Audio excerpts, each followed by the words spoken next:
प्यारे बच्चों नमस्कार। आज कक्षा 8वीं का जो है कुछ एक सवाल हमारे प्रश्नावली 3.1 के बचे हुए हैं। तो उसमें छठे सवाल का सी भाग है। हमारे पास इस प्रकार का एक इन्होंने बहुभुज बना के दिया हुआ है और इस बहुभुज में देखिए क्या किया है इन्होंने। पहले हम देखते कौन कितनी भुजाएं इसमें, 1 2 3 4 और 5। और इसमें क्या है, कोण x के बराबर है। ये कोण 30 डिग्री का है। ये वाला कोण और ये वाला कोण हमारे पास नहीं दिए हैं। मान लेने के लिए इस कोण को हम कोण 1 कहें। मान लो इसका नाम हमने कोण 1 रखा और इसका नाम हमने कोण 2 रखा। सबसे पहले हमें क्या करना पड़ेगा, कोण 1 कितने अंश का है और कोण 2 कितने अंश का है ये निकालना पड़ेगा। हम लिखेंगे कोण 1 बराबर है, हमें पता है कि एक सरल रेखा पर बने हुए दो कोणों का योग कितना होता है, या सरल रेखा पर बने कोण का योग कितना होता है, कितने डिग्री कोण होता है ये 180 अंश का। तो ये कोण 70 डिग्री प्लस कोण 1 कितना हो जाएगा, इन दोनों का योग 180 अंश हो जाएगा। तो अगर मैं इसको यूं लिखूं, कोण 1 प्लस कोण ये 70 डिग्री बराबर है 180 अंश। तो यहां से हमारे पास कोण 1 आ गया 180 डिग्री माइनस 70 डिग्री। तो कोण 1 कितना आ गया हमारे पास 110 डिग्री। कोण 1 कितना आ गया 110 डिग्री। उसी प्रकार से कोण 2 निकाल सकते हैं। कोण 2 प्लस 60 डिग्री बराबर है 180 अंश। तो कोण 2 भी आ जाएगा 180 डिग्री माइनस 60 डिग्री। तो ये कितना हो जाएगा 0 2 1 120 डिग्री। अब हमारे पास स्पष्ट हो गया कि कोण 1 का मान 110 डिग्री है और कोण 2 का मान 120 डिग्री है। हमें पता है कि बहुभुज, ये बात मैंने पहले आपको समझाई है, बहुभुज के आंतरिक, बहुभुज के आंतरिक कोणों का योग, ये बहुभुज है, इसके आंतरिक कोणों का योग कितना हो जाता है, कितनी भुजाएं हैं, यानी कि n-2 n भुजाएं होती है, 1 2 3 4 5 भुजाएं -2 n-2 गुणा 180 डिग्री। तो यहां पे कितना है 3 गुणा 180 डिग्री।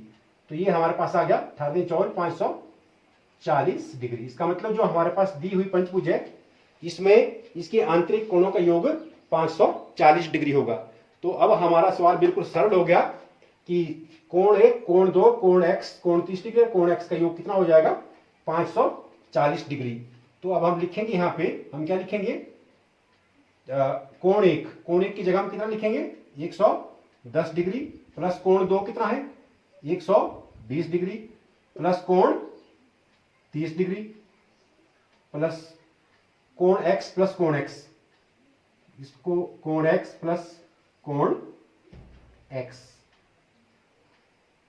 बराबर है 540 डिग्री। ठीक है, और यहां से कोण x प्लस कोण x कितना हो गया 2x बराबर है 540 डिग्री माइनस, इन तीनों को जमा करके उधर ले जाइए, कितना हो जाएगा जमा करके इनका 0 3 4 5 6 1 2 260 डिग्री।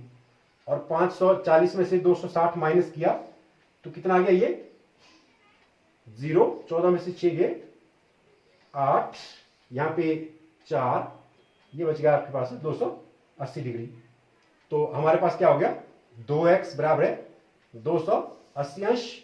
तो यहां से क्या निकल गया, x का मान कितना आ गया, x बराबर है 280 बटे 2, 2 एकम 2 14 2 28 यानी कि 140 डिग्री। इसका मतलब ये कोण हमारे पास कितना आ गया 140 डिग्री का, और ये कोण भी कितना आ गया 140 डिग्री का।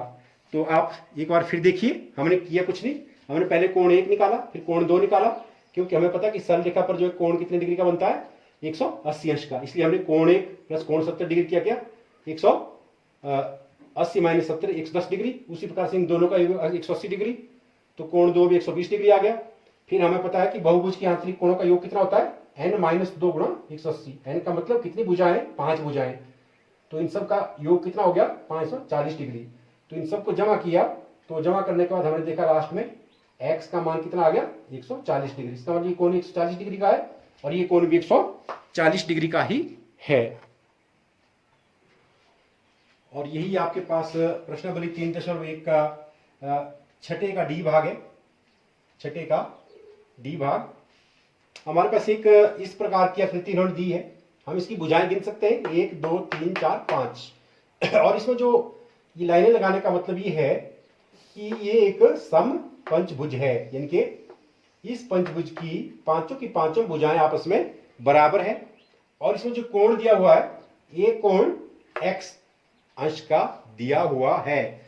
जब सम पंचभुज होती है, जब सम बहुभुज की बात करते हैं, सम बहुभुज की एक विशेषता मैंने आपको पहले बताई है कि सम बहुभुज में उसकी अगर भुजाएं बराबर हैं तो उसके कोण भी सारे आपस में कैसे होंगे, बराबर होंगे। तो सम पंचभुज है तो सम पंचभुज के पांचों कोण भी कैसे होंगे, बराबर होंगे। इसका मतलब ये कोण अगर x अंश का है तो ये भी x अंश, x अंश, x अंश और x अंश। अब यहां लिख भी सकते हैं कि सम बहुभुज, हम लिख सकते हैं सम बहुभुज में भुजाओं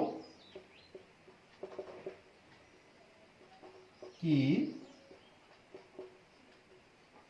समान या भुजाओं की संख्या, भुजाओं की माप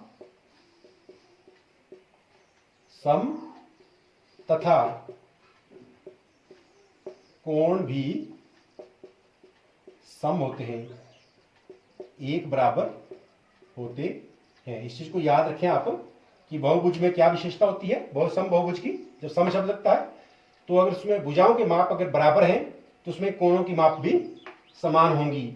तो इसी प्रकार से हमने देखा कि 5 भुजाएं हैं, तो 5 भुजाएं हैं तो इसके जो कोणों का योग है वो कितना होगा, वही कहेंगे हम बहुभुज के आंतरिक कोणों का योग। बहुभुज के कोणों का योग बराबर है n माइनस 2। n यहां पे कितना है 5 माइनस 2 गुणा 180 अंश कितना हो गया, ये पुनः जो है 540 डिग्री हो गया। तो अब भुजाओं का योग कितना है, सॉरी कोणों का योग कितना है, x plus x plus x plus x plus x, क्योंकि समान कोण है 5 के 5 कोण, तो मैंने 5 और x को जमा किया बराबर है 540 डिग्री। तो देखिए 1x 2x 3x 4x 5x कितना हो गया, ये 5x बराबर है 540 अंश। तो देखते हैं x का माप कितना आता है, तो x बराबर है 540 बटा 5, काट के कितना आ गया, ये 108 डिग्री, 108 डिग्री इसका आंसर आ गया। यानी कि ये जो कोण हमारे पास दिए हुए हैं ये भी 108 अंश है, 108 अंश है, 108 अंश है, 108 अंश है, 108 अंश है। तो बच्चों इस सवाल को करने के लिए ज्यादा कुछ भी नहीं है, आपने सिर्फ इतना याद रखना है कि अगर सम बहुभुज है तो उसके कोण भी बराबर होंगे। उसी चीज का प्रयोग करके हमने यहाँ पे किया। तो इस प्रकार से ये दोनों सवाल मैंने यहाँ पे हल किए।